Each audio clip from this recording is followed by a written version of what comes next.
met this afternoon, but he's coming from a conference in Oldenburg, in the northwest of Germany, where he was part of a conversation, among others, about scholar activism. And I should say this is really something which is very much characterizing also your work and your commitment and how you are on the road and working with students and other people and colleagues and comrades and diverse people from quite all over the world. And today we have the pleasure to welcome you with your talk. Here it's again put to the wall.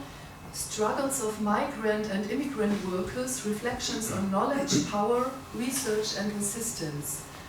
And when Aziz sent me the abstract of his talk, which can be read also on the flyer and on the poster, he told us something about his background, and I would like to cite this because it makes clear maybe the perspective and the approach and also the commitment of Aziz.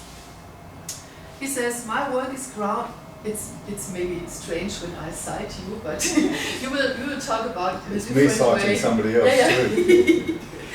So his work is grounded in a radical tradition of anti-racist, anti-colonial and anti-imperialist scholarship, which refuses to remain above the fray of political activism and use only disembodied, objectified language and a properly dispassionate professorial demeanor to establish our intellectual credentials. And that was the citation also.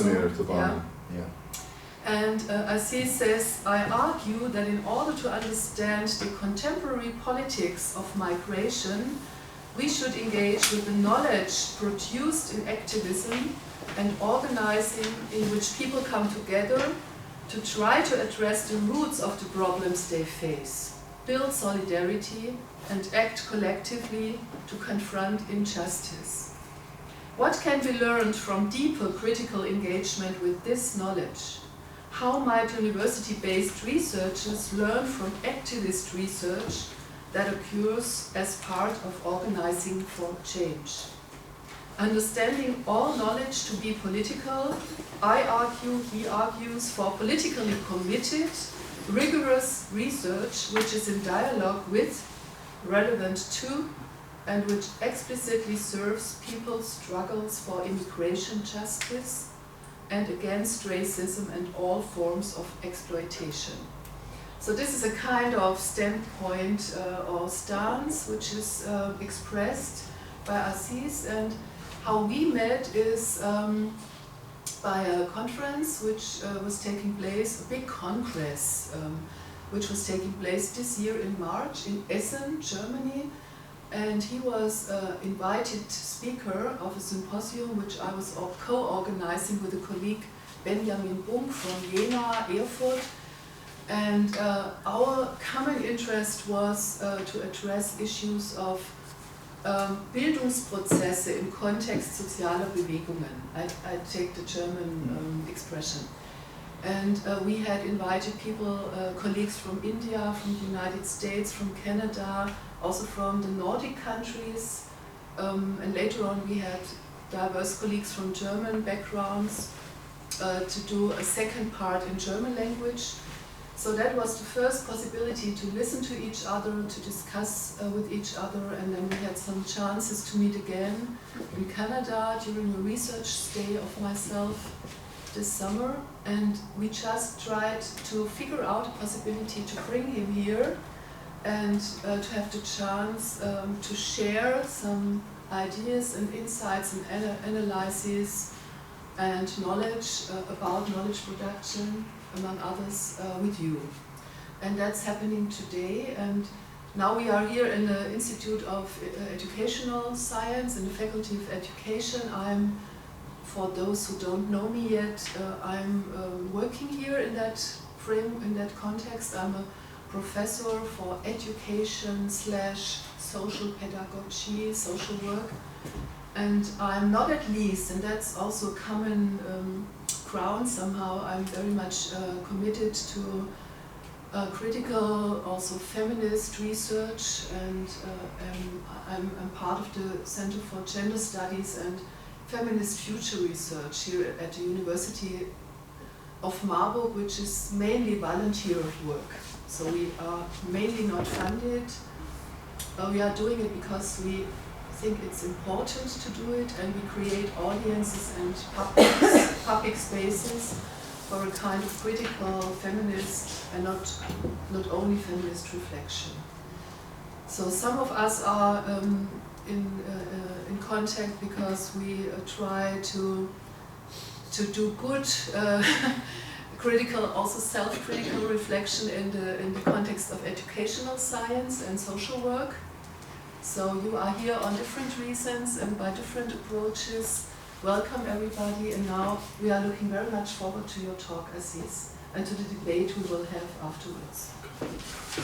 Thanks, Susanne, for inviting me, and thanks everybody for coming out. As Susanne mentioned, the conference I was at in Oldenburg was called Linking Scholarship and Activism in Migration Studies, Critical Inquiries, and it was part of an Erasmus European Masters on Migration and Intercultural Relations program. They have an annual conference every year, and Oldenburg is one of the universities that is part of that network. So they asked me to come and share some ideas and reflections about migration research, if you like, and knowledge, power and resistance. And some of the work that I do, I mean, I can pass some of these around actually, and get a bit of a sense of some of the stuff that I do, which is a number of books that deal explicitly, thanks, with migrant and immigrant worker organising in Canada, internationally. They're collaborative projects with other people who may be academics or organisers or activists who are documenting some of the possibilities, the challenges, the successes, the dilemmas that they've faced in organising. And so my kind of academic work is very much committed to is committed to supporting and thinking through questions that come out of practice of activists, different kinds of activist struggles. So I'm largely going to stick to a paper that hopefully will help sort of stay focused, and also will help a little bit with my accent, which I know can be a little bit challenging.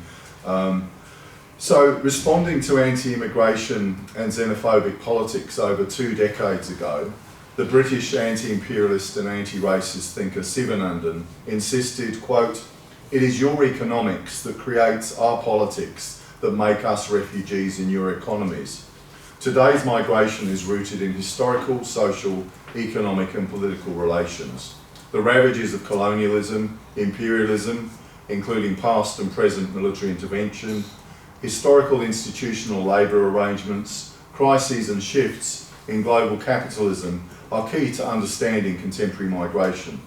Meanwhile, migrant and immigrant workers and communities worldwide have long organised against exploitation and oppression. They have often been vital to struggles for change, many of which highlight ways that capital exploits workers through the social relations of race, gender and class, and unjust immigration policies.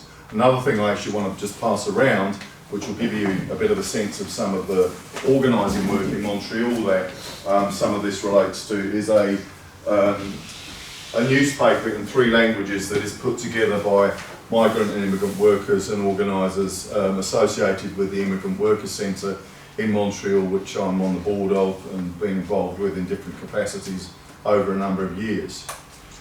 So the significant contributions of knowledge that are produced in contemporary and historical, social, political, environmental struggles are often overlooked or overwritten by accounts by experts, including scholars, academics of social movements and activism. Much of the writing on research for social change often tends to assume that professionals with specialist academic training do something that's called activist scholarship, But this literature really engages with the range of knowledge production, education that occurs inside of social movements, inside of activist spaces. So much of the work on scholar activism tends to centre university faculty or graduate student efforts and experiences, maybe implications for academic careers, scholarly credibility, and implications for particular academic disciplines, rather than its use, relationship, or relevance to struggles for change. Academic scholarship often fails to recognise ideas, concepts, debates, and theories that are forged in struggles largely outside of the university, often incrementally, collectively, informally, sometimes incidentally, and dialectically. Indeed, forms of intellectual rigour, conceptual resources, and theoretical contributions can and do emerge from concrete engagement in social struggles, which may in turn challenge dominant scholarly understandings and representations of social change and knowledge production, and their politics, diverse histories and contexts.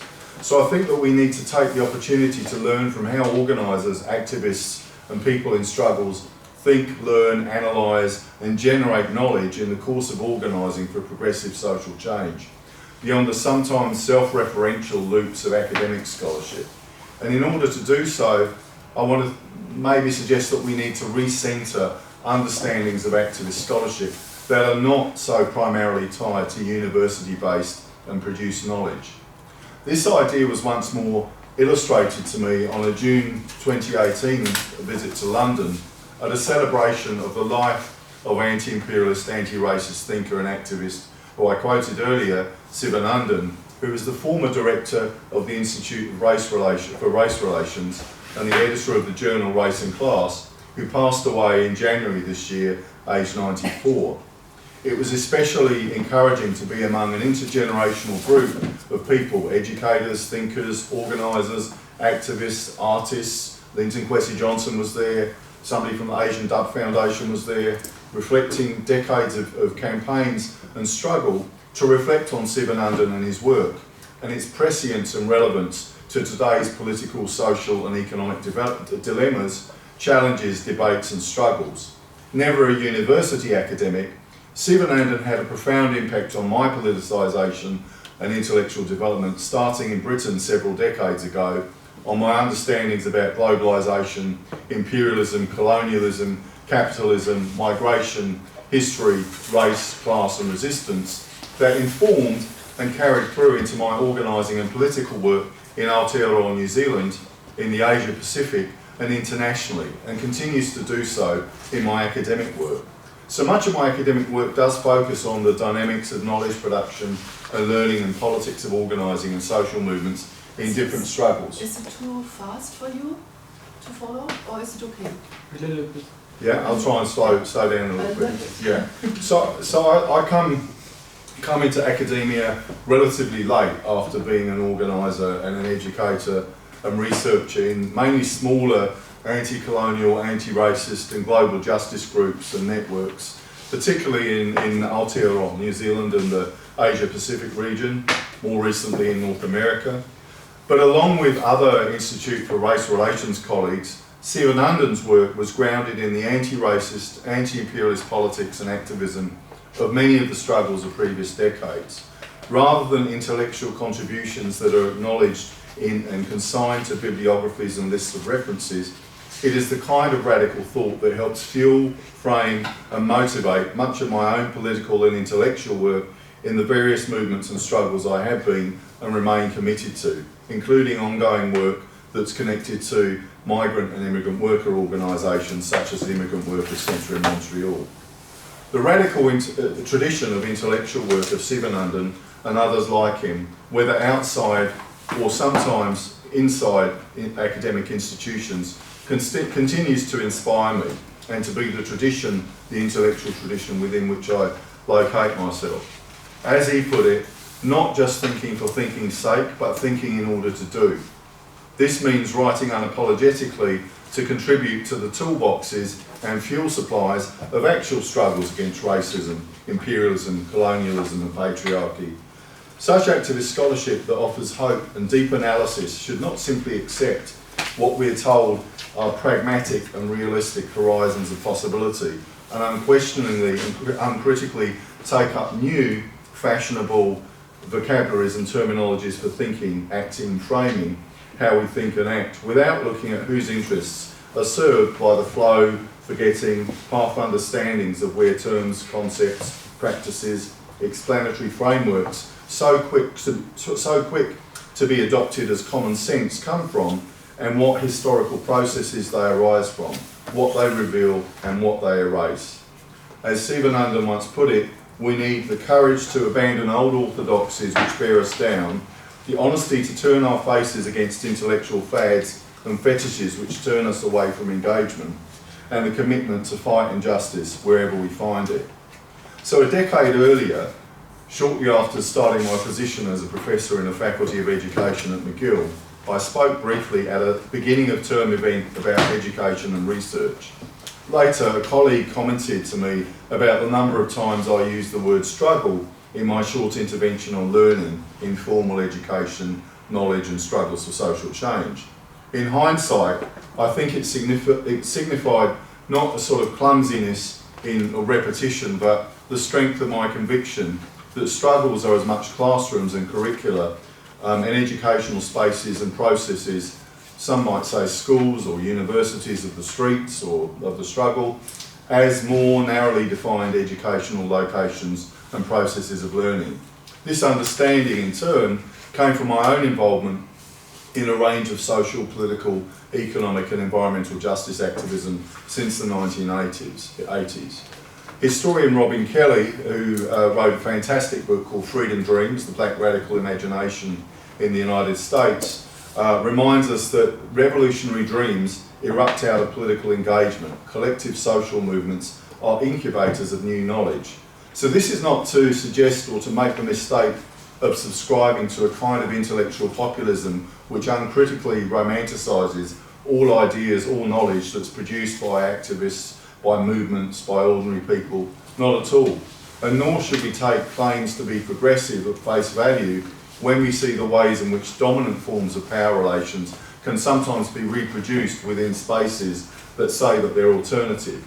But we should take much more care to acknowledge the intellectual debts to so much knowledge that is produced in earlier and contemporary phases of struggle and the contributions that they make. All education and all human activity is political. Coming to university after many years of organising activist education and activist research outside of and away from academia, I've found that such movements and struggles, past and present, are all too often viewed by academics and activists as being separate from and devoid of thought, let alone theory. And this separation obscures how theory and knowledge is created and produced through the activities of ordinary people engaged in collective action for social change. Universities are key institutions of elite reproduction, but have historically also been important sites of struggle and social change, especially at times when they're connected with broader and social and political struggles. They're institutions that hinge around filtering and sifting knowledge and people. But I believe that what we need to constantly challenge and push open what counts as learning at universities, so the formal and informal knowledge and learning embedded in other spaces, experiences and struggles. Before completing a doctorate and working as a professor, I'd encountered academic researchers seeking to study groups and movements that I was part of. Many seemed to believe that they had theory, a virtual monopoly on rigorous analysis and theorising, and showed little appreciation, if at all, for the intellectual work within and fundamental to everyday activism. Raw data was to be collected and analysed by the experts, while the capacity of people, the research subjects, to think things through, let alone theorise, was rarely recognised. Activists and organisers were to supply the raw data, the empirical material, from their struggles and movements for others to interpret. Sociologist and activist Gary Kinsman warns of the danger of replicating distinctions around notions of consciousness and activity that are detrimental to our objectives. He says that we can fall back on research as being an analysis or a particular form of consciousness and activism as about doing things out there, which leads to a divorce between consciousness and practice. Indeed, much of the foundational work in classic social theory about organisation arguably had its roots in the experience of activist intellectuals and is still an important resource for contemporary activists, as Richard Flax reminds us, for example. Charlotte Ryan also observes that collective actors who do not speak the secret language of social movement theory are seen as atheoretical or as sources of raw material in the colonial tradition. This, she says, hurts relation building. Activists rarely see social movement theories honour their ideas, much less recognise that activists theorise constantly. Perceiving theorists as being more interested in each other than in frontline experience, activists withdraw as well.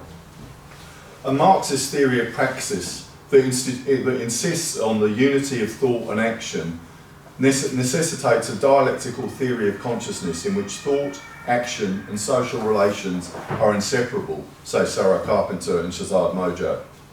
It's a process which simultaneously involves theory and practice. Indeed, a number of radical adult education scholars contest this separation of theory and practice when considering knowledge production and learning in social movements. So human activity and thought are mutually constitutive. They're shaped by each other.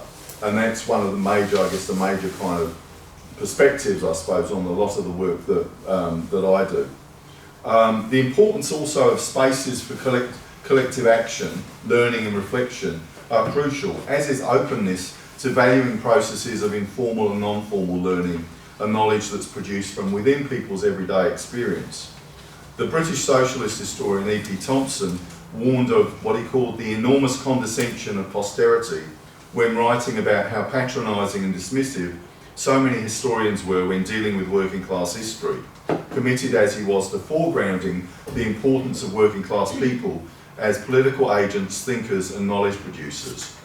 Activist intellectual work requires practices and strategies that are grounded in critical, including self-critical, historical perspectives, as well as emerging ideas which arise from engagement in current struggles. The significance of the ideas, insights, visions that are produced by people collectively working for social, economic and political change and reflecting on their experiences and what has preceded them is crucial. This can be knowledge about systems of power and exploitation developed as people find themselves in confrontation with states and capital.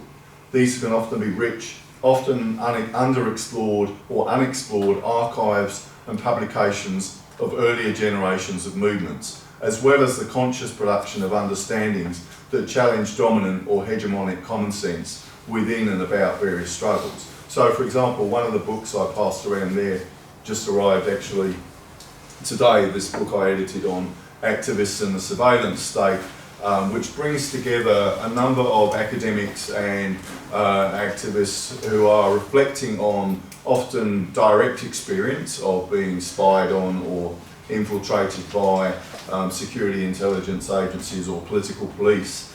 And there's a tradition of scholarship, particularly the work that Gary Kinsman and George Smith, sociologists, activists, have developed called political activist ethnography, which argues that in those moments of direct confrontation with the state, whether it's the police, the courts, etc., those can be very rich sources of knowledge, of learning, of understanding how it is that state power is actually put together in a sort of a way that we wouldn't maybe necessarily think of as being a sort of a resource for understanding and then also confronting and challenging and opposing state or corporate power.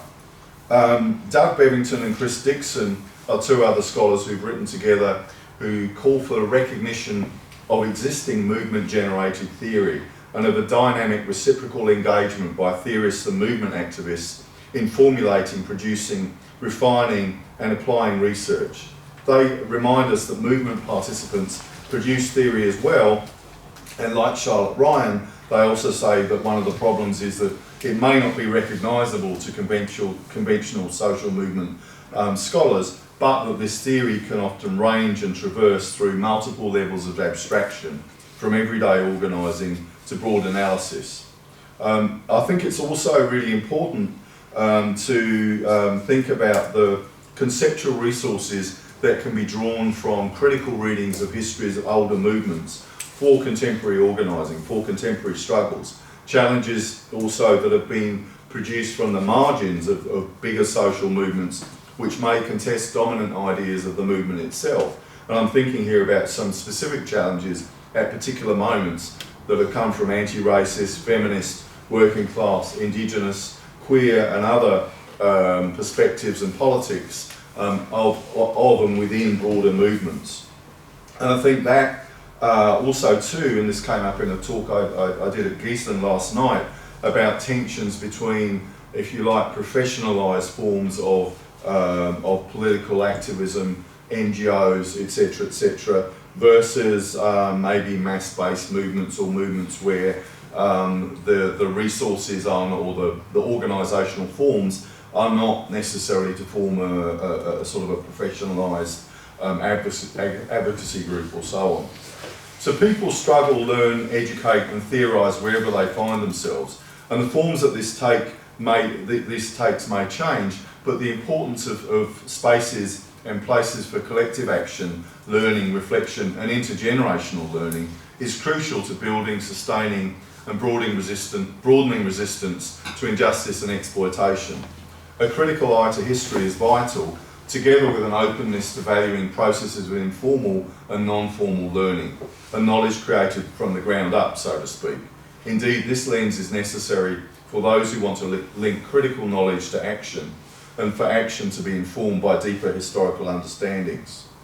So I think one of the areas that I've been doing quite a bit of work, and again collaborative work with other folks, has been to look at and document and support people doing that work in their own context of where people have been engaging with debates from within movements and earlier phases of struggles, whether it's student movements, whether it's colleagues and comrades in South Africa looking at the sort of struggle knowledge, if you like, and some of the insights that can be gleaned from the struggles in the sort of formal era of apartheid for now struggling for economic and social justice in contemporary South Africa.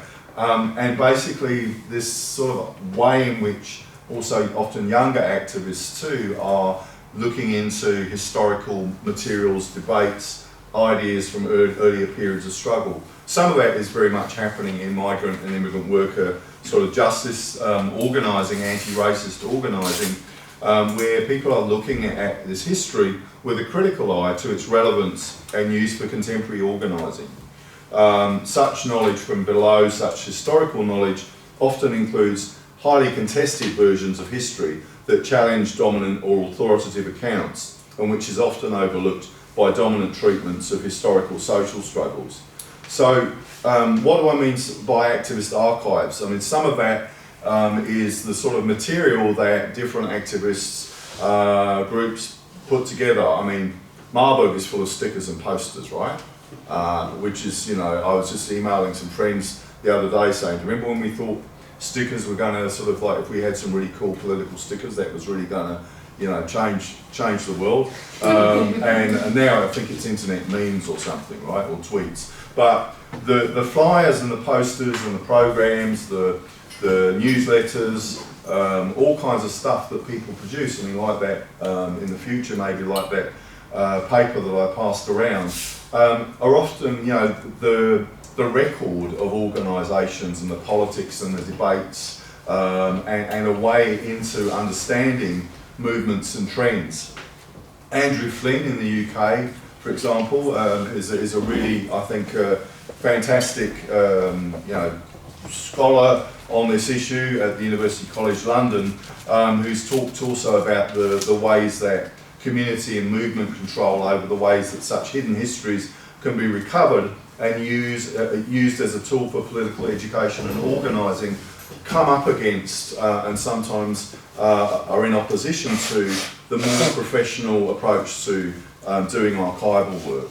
I think it's really important to think about the ways in which histories are transmitted in many struggles through those kinds of informal collections, what's in people's boxes, under their beds, you know, bags, plastic bags full of leaflets and different things like that. Also thinking about the way that history can be transmitted through stories, songs, poems, etc. So this sort of particular, I think, current that runs through the intellectual work and the activist work within many movements is quite an important one. And popular education resources can sometimes make accessible hidden histories of struggle and tools for understanding the contingent, what might have led up to particular conditions at particular moments. So we can reflect on some of these things and grapple with how to think through maybe contemporary dilemmas. One of the things that Andrew Flynn talks about as well is the importance, the significance of these older records, if you like, for newer generations of activists, so that people actually are engaged, particularly at moments when things seem to be very desperate, that people can actually look into and look at how people were thinking and writing and organising in earlier times, and how people were thinking about alternative ways to organise society or the economy, visions for better futures, those kinds of things. That kind of resource can be something that's really helpful for people thinking outside of the box, thinking outside of narrow, perhaps political parameters that seem to be what people are struggling against in the present. So Andrew Flynn talks about the need and the sort of the practice of making history of the struggle part of the struggle itself, and he talks about, in one of the books I passed around there, he talks in his chapter about working class activists in Britain who, as they were organising, realised they needed to keep that sticker or that badge or that t-shirt or that newsletter and so on. And in fact, in one case, he talks about a couple that essentially filled their house up with that, knowing, not doing it, they were consciously doing it because they were concerned about that history being kind of retained, and ultimately that became, that sort of ended up into being into a museum, a working class history museum and so on. Talks about some of the tensions and challenges around that. Andrew Flynn, writing about Black British community archives, talks about the centres and archives like this that are dedicated to this work, not as alternatives to struggles, but as part of them, a resource for continuing and renewing the fight. Sometimes this has developed into a more definitively historical project, but even in these cases, they write, the history represented by the archive and created by those who research in the archives is frequently connected to an agenda of education for social change, either as a resource to inform present and future actions, or as a corrective to the absences and misrepresentations of mainstream and dominant accounts. So I want to just sort of move now, sort of for the last part of the formal talk, I guess, to talk a little bit about the context where I currently work and migrant and immigrant worker struggles, and pull out some of the, sort of build on some of the themes that I've spoken about already. To begin with, I mean, just to state that the history and the foundational nature of racism in Canadian society and colonialism is rarely appreciated beyond what are presented as being unfortunate past episodes or chapters of history in the dominant liberal tellings of Canadian history. But moreover, and equally important, long histories of anti-racist and anti-colonial resistance and their lessons for today are often forgotten, erased or ignored. I want to draw attention to what Adriana Ramirez, Paz Ramirez and Jennifer Chun posed as a question in one of the chapters in that book, Unfree Labour. They talk about, they ask this question: what impact do the histories of resistance and struggles by racially subordinated groups of workers, histories that go unrecorded and often exist as fleeting memories, have on current struggles to bring about a more just and emancipatory world? These are important not simply for historical interest. The histories of the struggles and contributions made by those considered to be at the margins of society, including their political ideas and visions, are too rarely made part of the histories of movements and social and political change. In turn, understandings about the scope for strategies and resistance overlook these perspectives and experiences. They're not part of what is usually taught and learnt about working class struggles, worker education, for example, except as an afterthought. So failing to acknowledge the critical roles that marginalised groups of workers and activists have played in challenging dominant positions in labour and other struggles in Canada, and I'd argue elsewhere, on broader questions of social justice, racial, economic, gender, immigration justice, for example, runs the risk of distorting our current understandings of agency and horizons of possibility for struggle and political action. So instead, we often end up with an ahistorical perspective on racialised migrant and immigrant workers and marginalised communities, which views them as passive victims of exploitation and not as agents in resisting and challenging their conditions. In recalling some of these longer histories of resistance, we might reflect on how useful this analysis might be for understanding the current moment as a tool for contemporary organising, and in turn, how this might strengthen struggles that move beyond reactive responses. So just to give an example of what I'm talking about here, I want to briefly just talk about the gutter movement as a historical example of a really important form of internationalism and working class solidarity, largely outside of trade union bureaucracies, and also in the connections that were made among racialised immigrant communities from South Asia, largely Punjabi workers, with a whole range of other different struggles. From the I'm talking about the early 20th century here. Many in Canada might remember the fate in 1914 of a ship called the Komagata Maru as one example of racist immigration policies, when this ship carrying mainly Punjabi men, women, kids from what was then British India, so it was all part of the British Empire at the time. Canada was also part of the British Empire, and the argument that the people who organised this ship was that they would have better conditions if they just travelled as British subjects, and many of them had fought in the British Army in India, that they should have the right to be able to travel to Canada and get work settled there.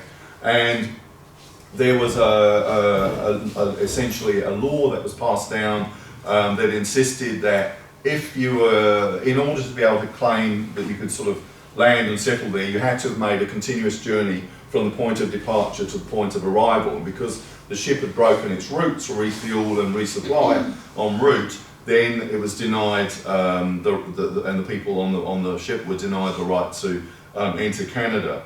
Now, recently there was an apology a few years ago by the Canadian government about this, but the wider politics of the ship is often not known, and I think the involvement of gutter activists in the ship's voyage and the challenge to British colonial and Canadian immigration law was linked to a broader international anti-imperialist struggle, at the heart of which was the overthrow of British rule in India. As Radha D'Souza writes, gutter was perhaps the first real internationalist movement anywhere in the world. Their international network may astonish many today, but it becomes comprehensible when we see the breadth and the scope of the British Empire against which they organised. It was the first major anti-imperialist network of colonised peoples. The scope of the gutter movement stretched across the British Empire. Arguably, it was more international than the Euro-American Socialist International, she writes. Maya Ramnath, in a really interesting book called Hajj to Utopia, recalls that gutter was a concept of mutiny and revolt, mutable and adaptable. It was the broadly decentralised radical network inspired by this concept, and it was a magnificent underground society of switchboard operators transmitting information and ideas between different networks, translating them in the process from one coding system to another. As a class-based mass movement of racialised low-wage migrant workers, she writes, it engaged with and influenced syndicalism, the International Workers of the World, the Wobblies, and a range of anti-colonial and emancipatory struggles. Gutter's history is usually confined to people interested in South Asia or South Asian diaspora, rather than for its contributions to political radicalism and anti-colonial internationalism more broadly. Yet, as an anti-colonial and anti-imperialist movement, that was engaged in struggles for migrant and immigrant worker rights and connected to many other movements and organisations, I think there's much to be gained from thinking about and reflecting on some of the struggles, some of the strategies that they were involved in. Long before the internet or the World Social Forum or any of these kind of processes, these kinds of hidden histories of internationalism and solidarity I think are really important. So it's really important to understand contemporary migrant worker organising in Canada in the context of a continuing and evolving history of restrictive immigration policies and of social, political and economic change as a result of the restructuring of global capitalism. The restructuring of the global economy has entailed a direct assault on people's livelihoods across the globe, attacks on trade unions, increased competition, downward pressures on workers' wages and conditions. The free flow of capital and structural adjustment policies in the global south have laid the ground for both producing and generating increased demand for migrant workers. So as in many other countries, most temporary foreign workers in Canada face structural barriers due to the fact that their work permits are tied to a single employer. There's little or no pathway to permanent residence for many temporary foreign workers, and these conditions contribute to the formation of a two-tier labour market. Employers are able to wield power over workers due to their immigration status.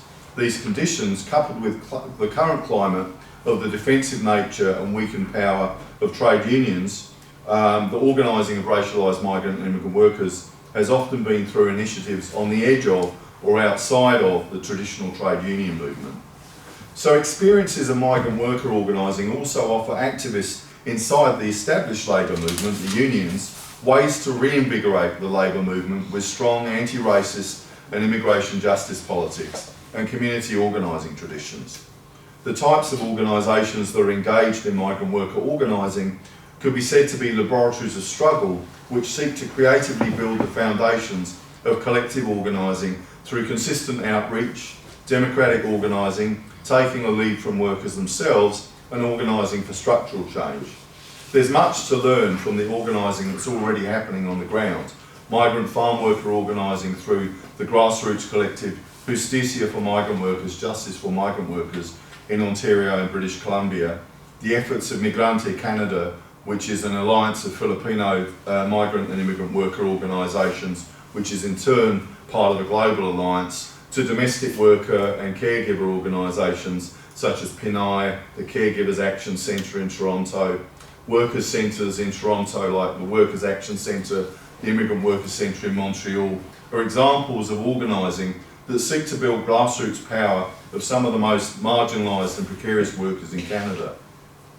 One element that's shared among migrant worker organisers has been to root their work in the needs of workers themselves, beyond fighting solely on traditional workplace issues. So, for example, the Immigrant Workers Centre has been supporting temporary foreign workers to organise through a Temporary Foreign Workers Association that was founded about 5 years ago by workers and their allies. Since then, alongside and based in individual and collective cases, the work seeks to target the structural causes which limit their organising for decent working conditions, with precarious immigration status and deportations fundamentally being addressed as being workers' issues. So these efforts to organise with migrant workers mean struggling to change the system of closed work permits, that's where your work permit is tied to a single employer, and temporary immigration status.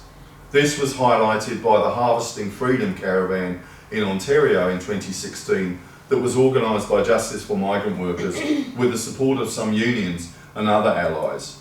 Marching with hundreds of farm workers from southern Ontario to the federal capital, Ottawa, to demand an end to the current labour regime, the caravan demanded permanent legal status for thousands of migrant workers. As Justice for Migrant Workers stated, for 50 years, seasonal agricultural workers have been the bulwark of agricultural food production, and yet they have no access to secure, permanent immigration status. The work of building such campaigns has meant a type of organising that's rooted in communities and a consistent relationship building, in contrast to the type of business union that has hampered many trade unions. Recent organising efforts have also focused on building relationships among workers. Justicia organiser Adriana Paz Ramirez describes the efforts of activists to visit rural communities on a weekly basis, meeting workers in town or their houses. She says the workers were able to go public because of the months creating a relationship. In restaurants, parking lots, talking by phone, people don't just speak up when they feel a huge sense of injustice. In Quebec, the Immigrant Worker Centre organises social activities and workshops to foster connections between migrant workers and organisers. It seeks to challenge racism, labour exploitation and marginalisation by centring the organising around their experiences and needs. In this work, activists and organisers have also tried to support and facilitate worker leadership through education and skills building so that their struggles and demands are front and centre. Justice for Migrant Workers contends that it's a movement that is led and directed by workers themselves.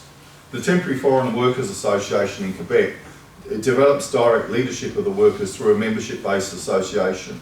This has meant extensive training on labour and immigration rights to organising skills, campaign strategies and integration of leaders into the Precarious Workers Coalition. In Ontario, in Toronto, Workers' Action Centre Dina Ladd notes that it's critical that the leadership development be constantly linked to ongoing organising and campaigns.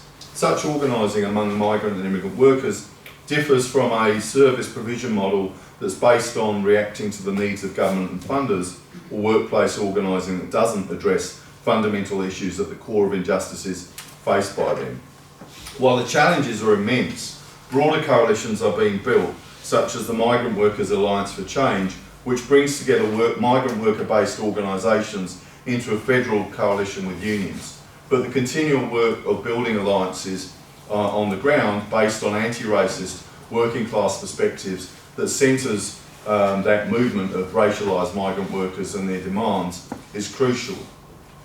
So just to wrap up, I guess, and to bring it back to sort of where we started, Adriana Paz Ramirez and Jennifer Chun also asked that why after more than 40 years in Canada do migrant farm workers remain at the margins of established political movements and organised labour organisations? How do migrant farm workers struggle outside of established organisations and social movements? What kind of impact do migrant workers' hidden struggles and daily concerns have on movements that claim or attempt to speak for the dispossessed? These struggles by racialised communities and migrant workers challenge not only the current face of racism and xenophobia, but can also really shed a light on the very foundation of racism and colonialism in Canada. The prevailing economic and political system that rests on these foundations continues to benefit an enriched ruling elite. It also feeds contemporary manifestations of racism and nationalism that mask the structural pillars that have led to such inequalities. For many people today, the words of Swedish-American labour organiser and songwriter Joe Hill, spoken shortly before he faced a Utah firing squad over 100 years ago, have a renewed urgency and meaning. He said, "Don't waste any time in mourning, organise." History shows us that organising and building progressive movements for social and political justice are vital forces to change the world, including the often unacknowledged importance of the visions and ideas that are produced in the struggles themselves.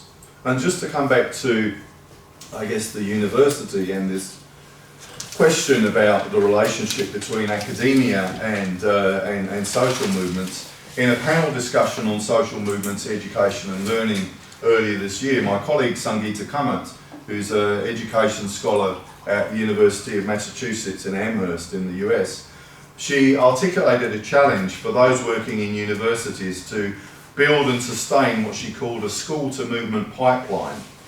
Maintaining relationships with movements, organisations and activist groups involves considerable work, which often goes unrewarded and unrecognised in terms of pressures to win research funding and the ways in which academics are evaluated, whether that's graduate students, whether that's those of us who work in faculty positions. How to remain engaged and accountable to communities and social movements from within academia requires work and a lot of thinking and discussion. Although academics are often unwilling to undertake activities that do not translate into professional career advancement. And although there's a great deal of fear and insecurity built into academic competition for grants, publications, and constant peer review processes of various sorts, there are those who are open to learning from and with activists, and there are also those who are activists. This includes academics who work with movements and engage with activist knowledge and learning. And just to, I guess, reiterate, I think that intellectual rigour and the capacity for reflection, abstraction and theorising are not the monopoly of those who claim neutral scientific distance from the subject of their inquiry or the content of what they teach. So while indeed universities are becoming more corporate, it's important to keep finding the ways in which there can be spaces that are built, carved out, maintained, where progressive thinking and action can be nourished on campus. And I think there's lots of challenges there too about how professors and students can work together on that project to actually be able to foster the climate where critical work and work that is accountable to and relevant to and working with activist groups, social movements can actually happen, notwithstanding the trend that we're seeing in many different countries of increased managerialism, neoliberalism within the university. So I'll wrap it up there. Hopefully, yeah, that was sort of, maybe we can have a bit of a conversation about that. I'd love to hear from you what you've been thinking, or what maybe you want to get into in terms of some discussion or questions or thoughts that you have on this.